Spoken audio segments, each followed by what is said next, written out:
मैं doctor Shekhar Kumar, assistant professor political science, Nandlal Singh college, Daudpur, Saran, आज ई क्लासेज के अंतर्गत स्नातक प्रतिष्ठा एवं सब्सिडियरी के छात्रों को हम भारत के प्रधानमंत्री के बारे में जानकारियां प्रदान करेंगे। भारत का प्रधानमंत्री भारतीय संविधान के अंतर्गत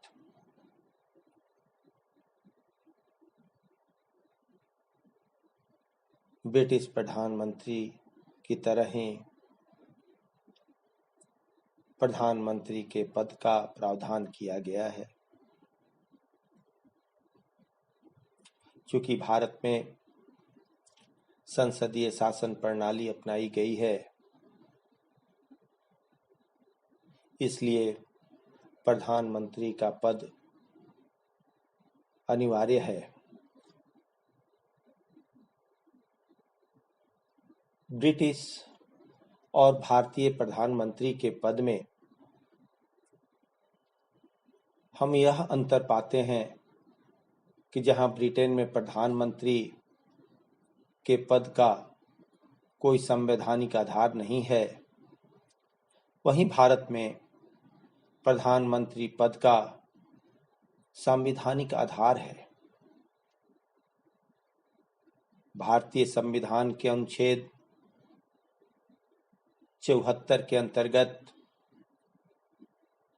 यह व्यवस्था की गई है कि राष्ट्रपति के कार्य संपादन में सहायता एवं परामर्श देने के लिए एक मंत्रिपरिषद होगी, जिसका प्रधान प्रधानमंत्री होगा।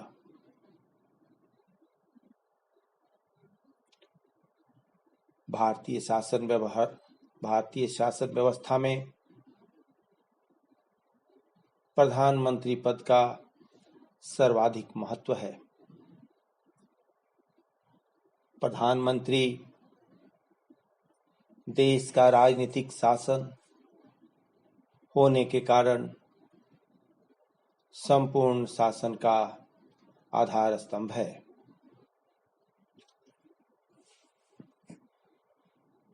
भारतीय प्रधानमंत्री भारतीय संसदीय शासन प्रणाली का वास्तविक प्रधान है।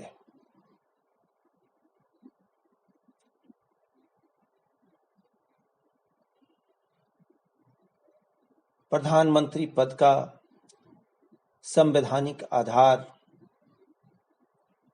की चर्चा करते समय हम भारतीय संविधान में प्रधानमंत्री पद को संविधान द्वारा मान्यता प्रदान की गई है। संविधान के अंतर्गत प्रधानमंत्री शब्द का प्रयोग 3 प्रसंगों में किया गया है।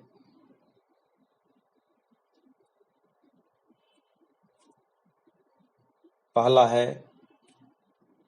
कि संविधान के अनुच्छेद में यह कहा गया है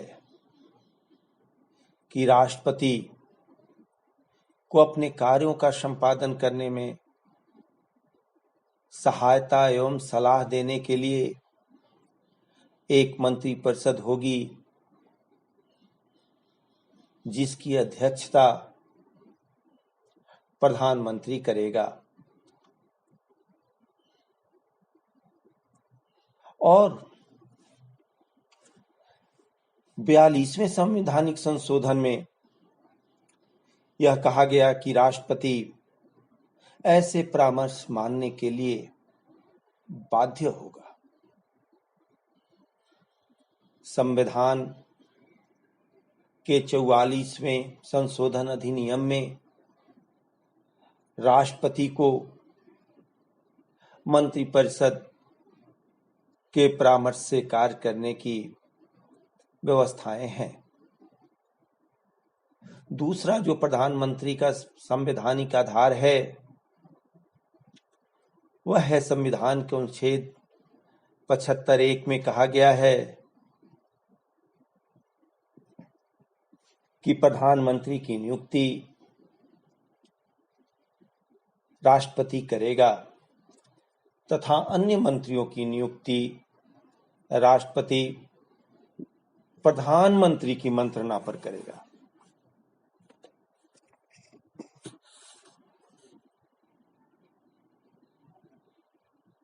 प्रधानमंत्री की नियुक्ति के मामले में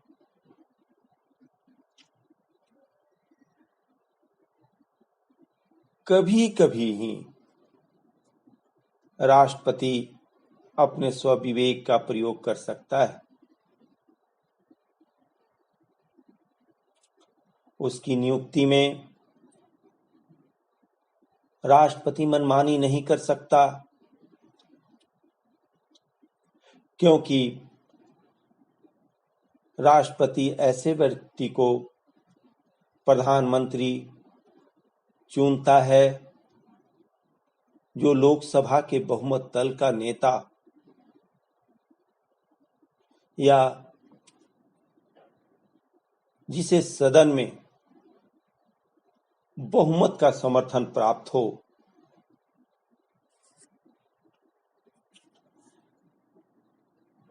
वहीं भारत के प्रधानमंत्री के संवैधानिक आधार में संविधान में तीसरी बार संविधान के अनुच्छेद 78 में प्रधानमंत्री के कर्तव्यों का उल्लेख किया गया है।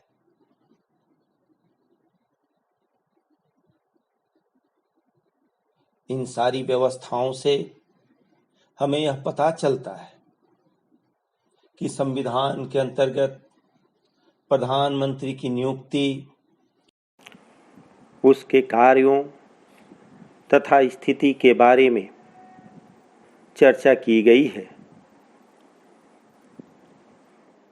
लेकिन इन व्यवस्थाओं से प्रधानमंत्री की नियुक्ति की पद्धति पर तथा उसकी महत्वपूर्ण स्थिति का पूरा ज्ञान नहीं हो पाता।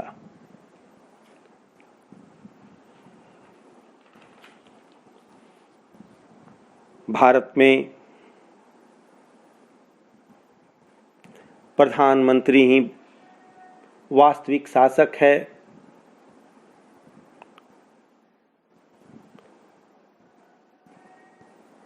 भारत में मंत्रिपरिषद शासन करती है, परंतु राष्ट्रपति कैबिनेट की शक्तियों का वास्तविक प्रयोग प्रधानमंत्री ही करता है।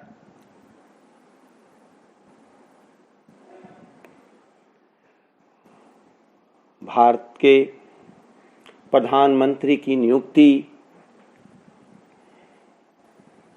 के बारे में और उसके कार्यकाल के बारे में हम चर्चा करना चाहेंगे। संविधान के अनुच्छेद 75(1) में यह प्रावधान है कि प्रधानमंत्री की नियुक्ति राष्ट्रपति करेगा। राष्ट्रपति अपनी रुचि अथवा इच्छा से किसी व्यक्ति को प्रधानमंत्री नहीं बना सकता। वह उसी व्यक्ति को प्रधानमंत्री बना सकता है, नियुक्त करता है, जो लोकसभा में बहुमत दल या गठबंधन का नेता होता है।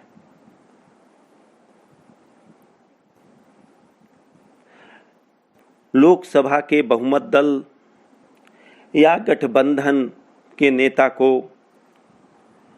प्रधानमंत्री बनाना इसलिए आवश्यक है कि प्रधानमंत्री लोकसभा के समर्थन के बिना अपना शासन नहीं चला सकता। लेकिन विशेष परिस्थितियों में राष्ट्रपति प्रधानमंत्री की नियुक्ति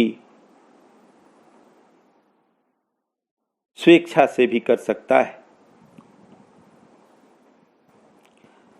जब लोकसभा में किसी एक दल या किसी गठबंधन को स्पष्ट बहुमत नहीं मिलता है, तब भारत का राष्ट्रपति अपने स्वविवेक के प्रयोग से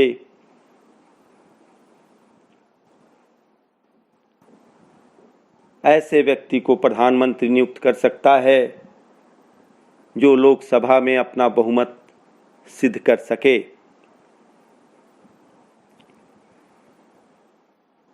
उदाहरण के रूप में हम देखते हैं कि 1996 में जब लोकसभा में किसी भी दल को बहुमत नहीं मिला था, तब राष्ट्रपति ने अटल बिहारी वाजपेयी जी को प्रधानमंत्री नियुक्त किया था।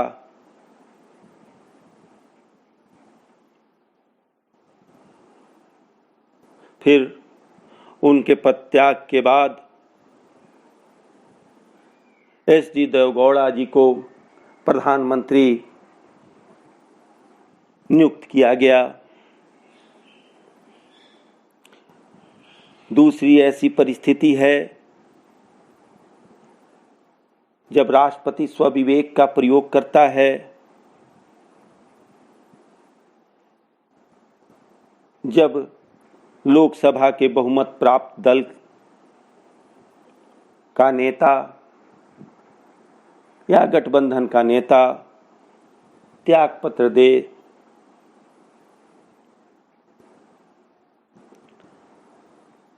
और प्रधानमंत्री नहीं बनना चाहे,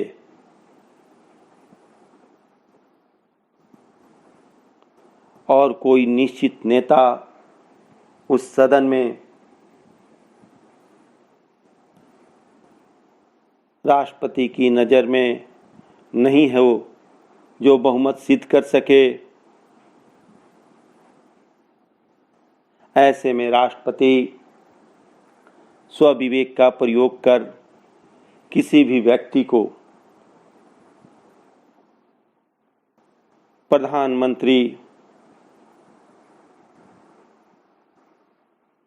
बनाने के लिए आमंत्रित कर सकता है। तीसरी स्थिति, जब राष्ट्रीय आपात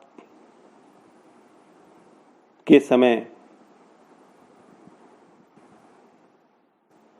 लोकसभा का विघटन कर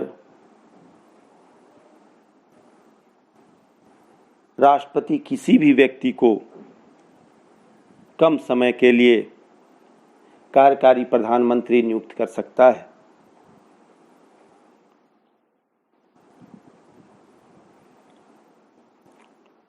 भारत में प्रधानमंत्री की नियुक्ति तथा उसके चयन के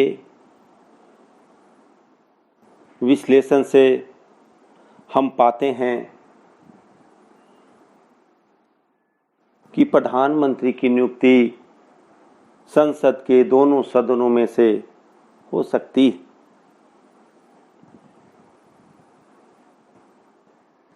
प्रधानमंत्री का कार्यकाल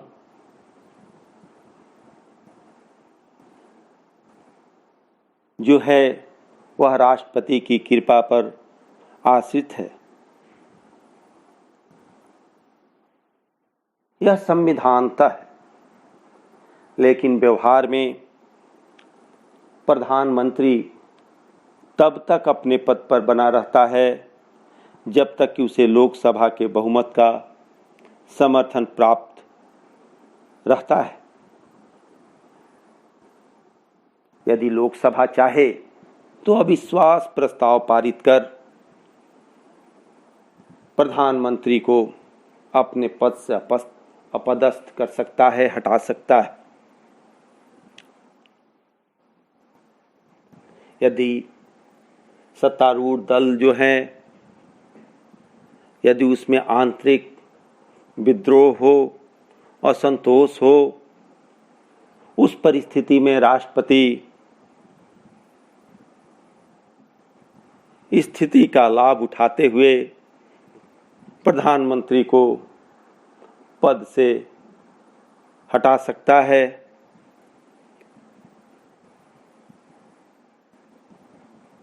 प्रधानमंत्री राष्ट्रपति से लोकसभा भंग करवा सकता है, पर आमतौर पर लोकसभा की अवधि 5 साल की होती है। अतः भारत का प्रधानमंत्री भी 5 साल तक अपने पद पर बना रहता है। प्रधानमंत्री की योग्यताओं के बारे में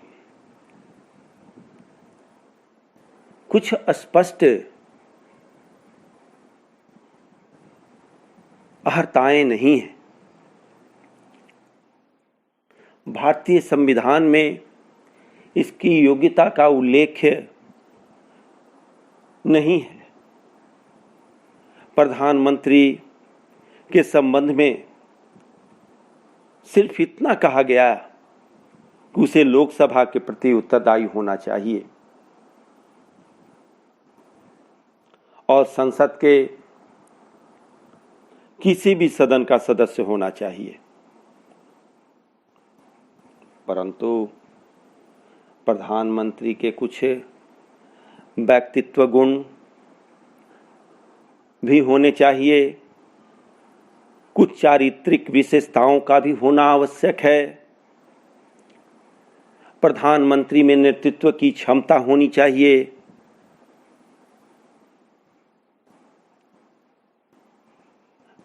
प्रधानमंत्री में काम करने का गुण होना चाहिए।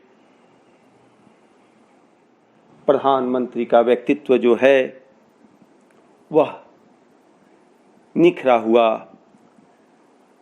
और गतिमान होना चाहिए।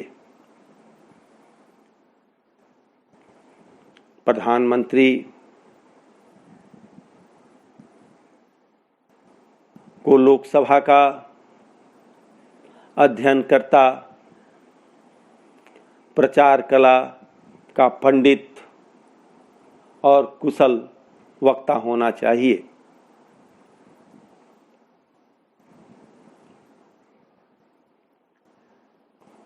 भारतीय शासन व्यवस्था में प्रधानमंत्री के अधिकार और कार्यों की व्याख्या की गई है। इस व्याख्या के तहत मंत्रिपरिषद का स्थान महत्वपूर्ण है।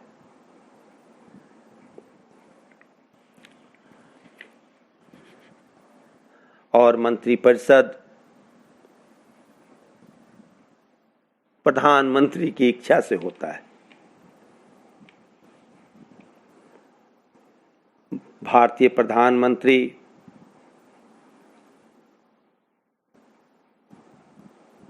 को प्रशासन की सारी जिम्मेदारी होती है।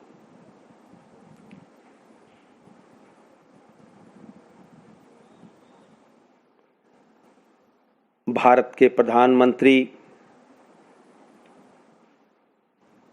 देश का वास्तविक शासक है।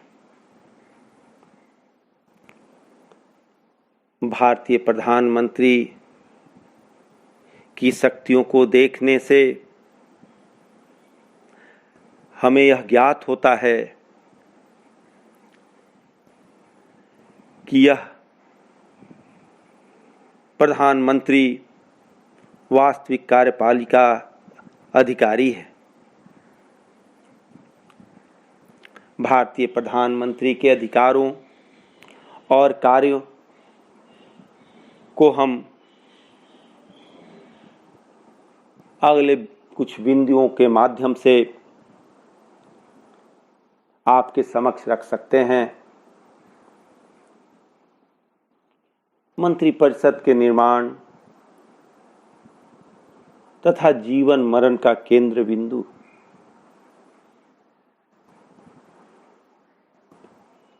प्रधानमंत्री का सबसे पहला और महत्वपूर्ण कार्य मंत्रिपरिषद का गठन करना है। मंत्रिपरिषद के मंत्रियों की नियुक्ति राष्ट्रपति प्रधानमंत्री के परामर्श से करता है।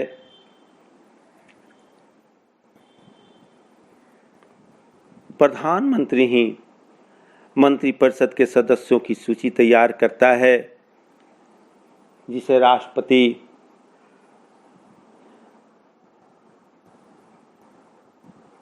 नियुक्त करता है। प्रधानमंत्री ही यह निर्णय करता है कि मंत्रिपरिषद में कितने मंत्री हों। प्रधानमंत्री अपने दल के बाहर वाले व्यक्ति को भी मंत्री के रूप में रख सकता है। ऐसे कई उदाहरण हम देख चुके हैं।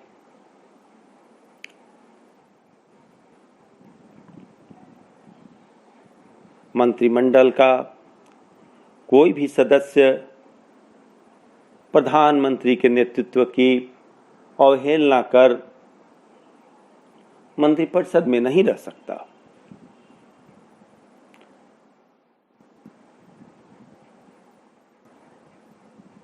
प्रधानमंत्री मंत्रिपरिषद पर अनुशासन शक्ति का भी प्रयोग करता है।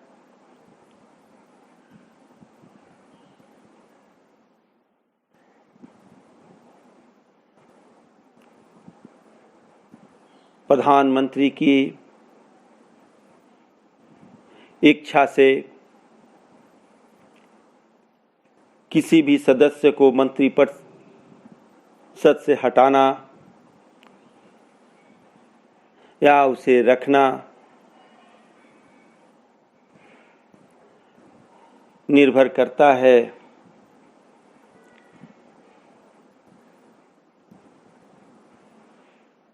प्रधानमंत्री ही मंत्रिपरिषद का निर्माण करता है। जब तक प्रधानमंत्री चाहे मंत्रिपरिषद जीवित रहती है और प्रधानमंत्री की इच्छा से ही इसकी मृत्यु होती है। अन्य कार्यों में महत्वपूर्ण कार्य विभागों का बंटवारा है। प्रधानमंत्री मंत्रिपरिषद के मंत्रियों को विभागों का बंटवारा करता है, यह उसका दायित्व होता है। विभागों के बंटवारे में प्रधानमंत्री पूर्णतः स्वतंत्र होता है, उसका निर्णय अंतिम होता है।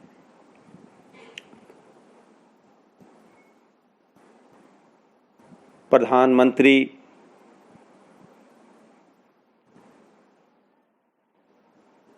मंत्रियों के बीच विभागों का वितरण कर उसको उसकी योग्यता, मंत्री की योग्यता और वरीयता प्रदान करना प्रधानमंत्री का कार्य है।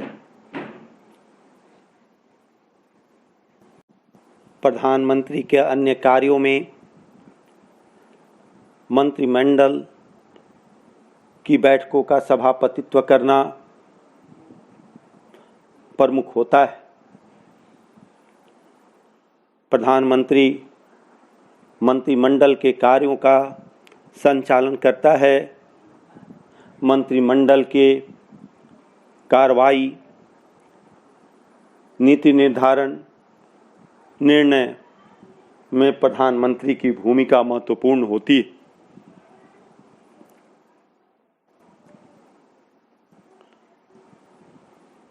अन्य मंत्रालय के कार्यों की निगरानी करना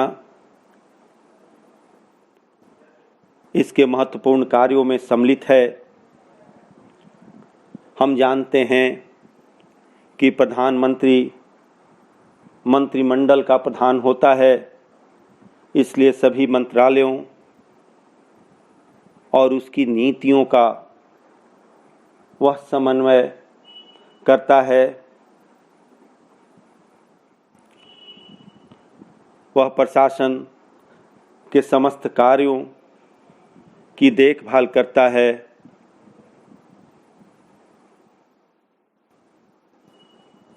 वह विभिन्न मंत्रालयों के कार्यों पर अपनी निगरानी रखता है।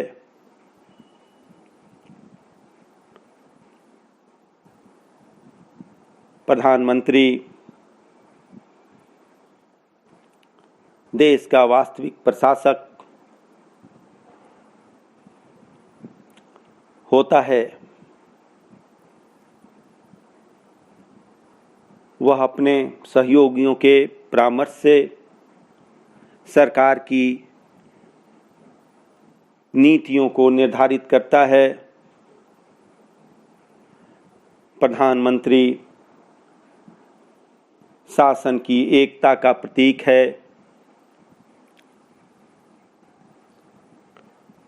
प्रधानमंत्री को नियुक्ति का भी अधिकार होता है। वास्तविक कार्यपालिका प्रधान होने के चलते प्रधानमंत्री प्रशासन के बड़े पदाधिकारियों की नियुक्ति करता है। सभी विभागों के सचिवों, स्वतंत्र निकायों के अध्यक्षों की नियुक्ति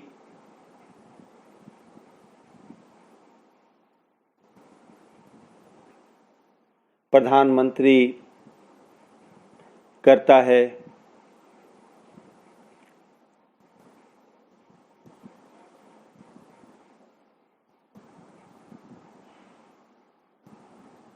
देश के विभिन्न राज्यों में राज्यपालों, राजनयिक पदाधिकारियों, अंतर्राष्ट्रीय सम्मेलन के प्रतिनिधियों, न्यायालय के न्यायाधीशों आदि की नियुक्ति में राष्ट्रपति प्रधानमंत्री की सलाह से ही करता है। प्रधानमंत्री लोकसभा का नेता होता है।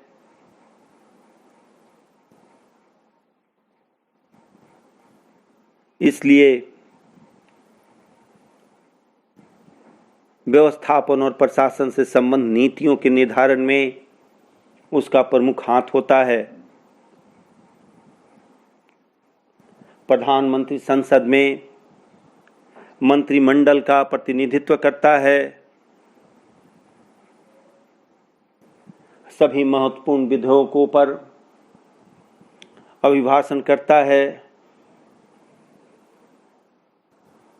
सरकारी नीतियों की उद्घोषणा लोकसभा में करता है। अंतर्राष्ट्रीय मामलों में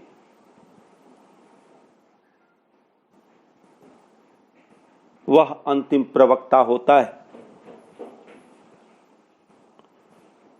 वह लोकसभा के संचालन में भी नेतृत्व प्रदान करता है।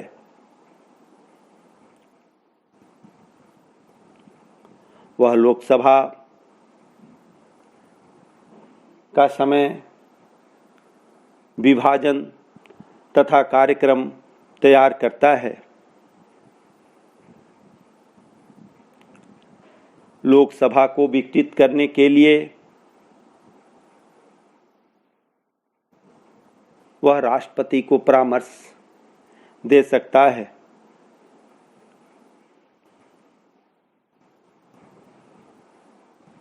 राष्ट्रपति इस संबंध में प्रधानमंत्री की सलाह को टाल नहीं सकता।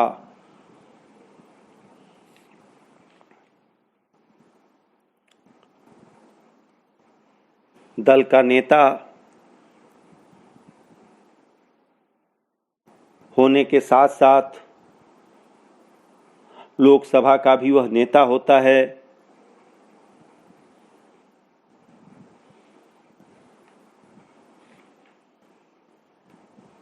राष्ट्रपति तथा मंत्रिमंडल के बीच प्रधानमंत्री संचार का एक स्रोत है।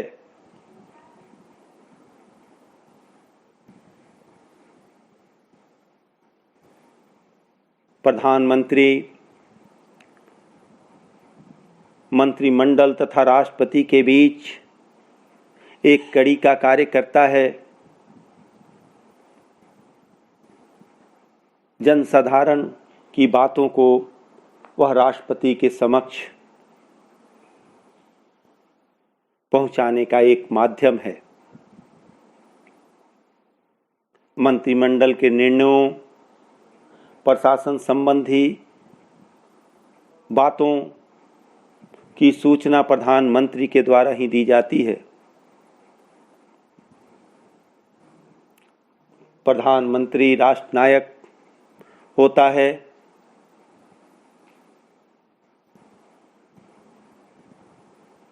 लोकसभा के नेता होने के साथ साथ प्रधानमंत्री राष्ट्र का भी नेता होता है।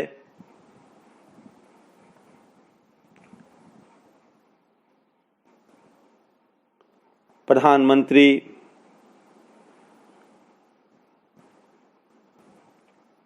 शिष्टमंडलों का आदर सत्कार करता है,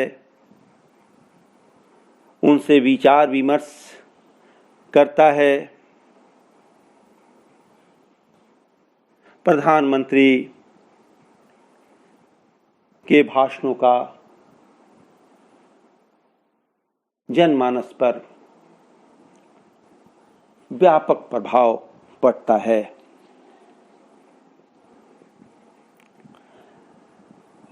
प्रधानमंत्री देश में अनुशासन, एकता और समन्वय स्थापित करने का प्रयास करता है। एक जननायक के रूप में प्रधानमंत्री जनता का मार्गदर्शन करता है।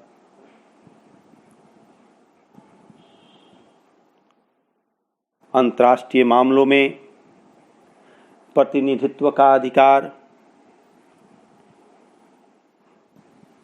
भी प्रधानमंत्री को प्राप्त है। सबसे पहले अंतर्राष्ट्रीय संदर्भ में प्रधानमंत्री अपनी विदेश नीति को स्पष्ट करता है। प्रधानमंत्री की इच्छा के अनुसार ही देश की विदेश नीति निर्धारित होती है। प्रधानमंत्री को आपातकालीन अधिकार भी प्राप्त हैं। संविधानतः हम देखते हैं कि आपातकालीन शक्तियां राष्ट्रपति को प्राप्त हैं, लेकिन इसका वास्तविक प्रयोग प्रधानमंत्री करता है। राष्ट्रीय आपदा, आपातकाल की घोषणा प्रधानमंत्री के विशेष अधिकारों का प्रयोग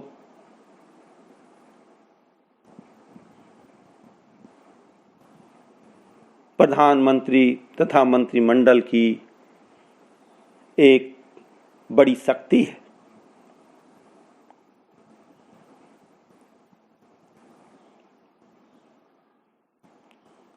आपातकाल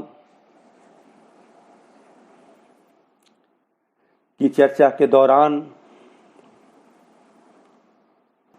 बिता हुआ वह समय हमें याद दिलाता है कि आंतरिक आपातकाल के समय 19 महीनों तक श्रीमती गांधी, जो उस समय प्रधानमंत्री थी, काफी शक्तिशाली हो गई थी।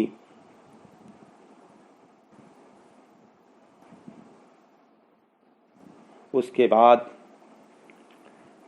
44वें संवैधानिक संशोधन के द्वारा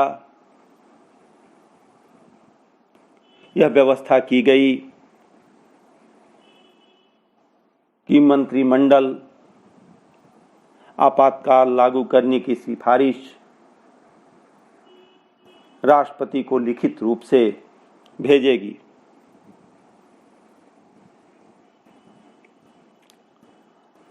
भारत के प्रधानमंत्री को राष्ट्रीय कोष पर भी नियंत्रण का अधिकार है। प्रधानमंत्री के निर्देश पर ही वार्षिक वित्तीय स्टेटमेंट तैयार होता है।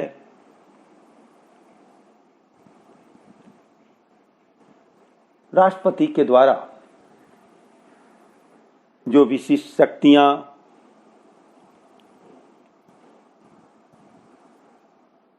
विशिष्ट उपाधियां विशिष्ट व्यक्तियों को प्रदान की जाती हैं, उसमें भी प्रधानमंत्री की सहमति होती है।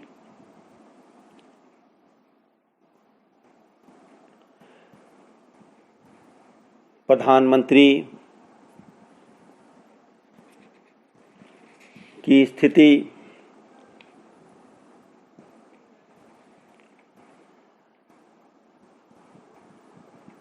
स्थिति के बारे में हम चर्चा करें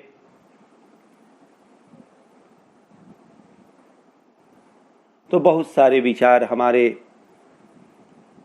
कौतूहल के लिए सामने आते हैं।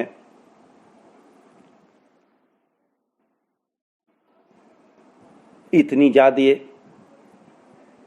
शक्तियां प्राप्त होने के चलते यह विचार कौंधता है कि इन अधिकारों का प्रयोग कर क्या भारत का प्रधानमंत्री तानाशाह हो सकता है।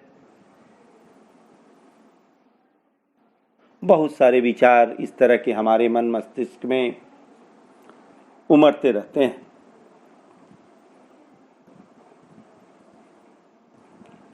लेकिन हमें यह याद रखना होगा कि प्रधानमंत्री की शक्तियां जो हैं वह बल पर आधारित नहीं है।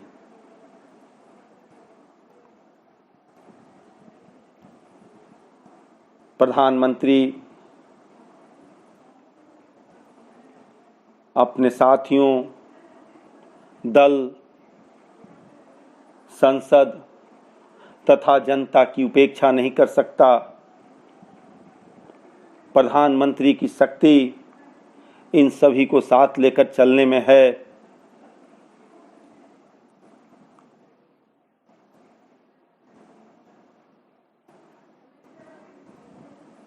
भारत के प्रधानमंत्री की स्थिति वही है जो ब्रिटिश प्रशासन में प्रधानमंत्री की है।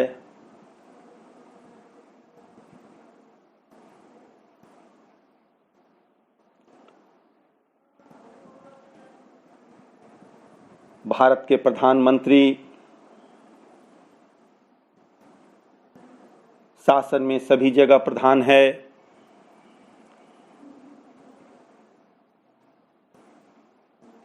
प्रधानमंत्री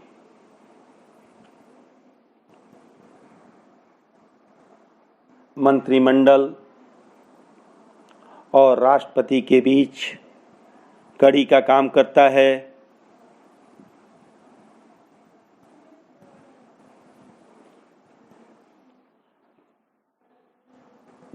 प्रधानमंत्री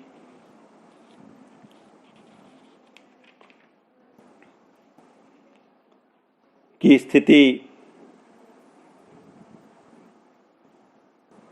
लोकसभा में बड़ी ही महत्वपूर्ण होती है, क्योंकि वह गठबंधन और बहुमत दल का नेता होता है, इसलिए उसकी स्थिति काफ़ी मजबूत होती है।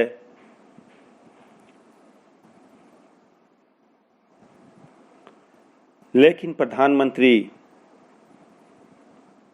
जिन नीतियों को लागू करना चाहता है उसकी स्वीकृति संसद से लेनी पड़ती है।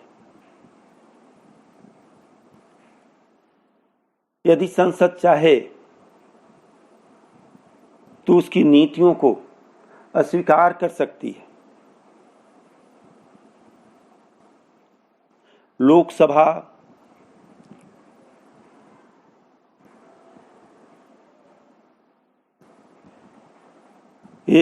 का प्रधानमंत्री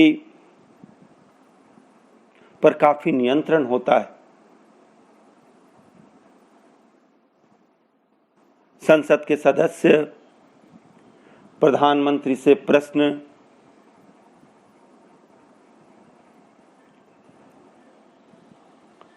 तथा उसके विरुद्ध काम रोको प्रस्ताव पारित कर सकते हैं।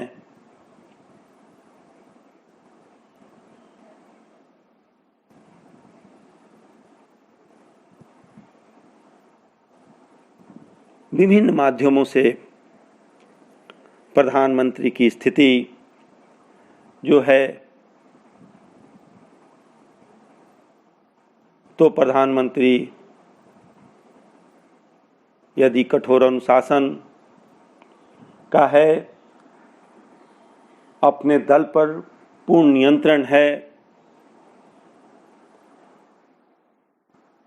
लोकसभा में उसे बहुमत प्राप्त है, तो अपनी इच्छा अनुसार कोई भी कार्य कर सकता है।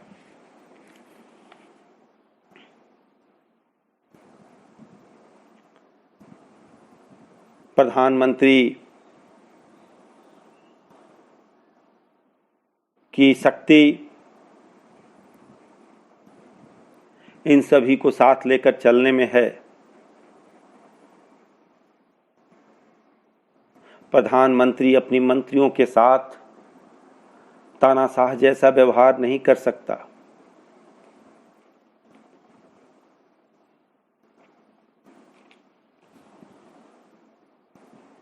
सच तो यह है कि प्रधानमंत्री के पद की वास्तविक स्थिति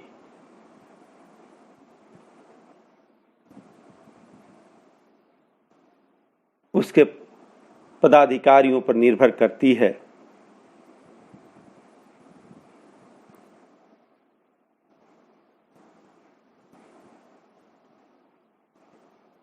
प्रधानमंत्री के व्यक्तित्व, कुशल नेतृत्व, संसद में बहुमत और लब्ध ख्याति प्राप्त जनता के बीच लोकप्रिय व्यक्ति भारत के प्रधानमंत्री पद का वास्तविक शासक होता है। ऐसी परिस्थितियों में अभी तक भारत के प्रधानमंत्री तानाशाह बनने की नहीं सोचते। भारतीय संविधान में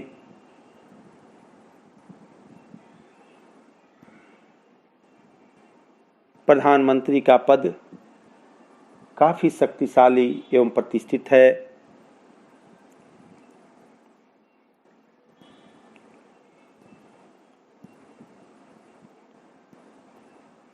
प्रधानमंत्री की स्थिति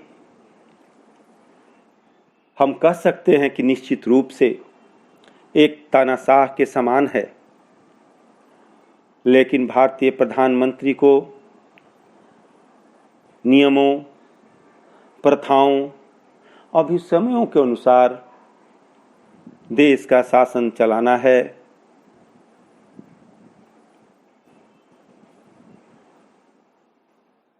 भारतीय संविधान में प्रधानमंत्री की शक्तियां विधि की देन हैं। अतएव बहुत हद तक ये शक्तियां प्रधानमंत्री के व्यक्तित्व के प्रभाव पर निर्भर करती है। आज हमने भारत के प्रधानमंत्री पर विस्तृत व्याख्यान आपके समक्ष किया। आशा है कि आप इससे सुनकर लाभान्वित होंगे। धन्यवाद।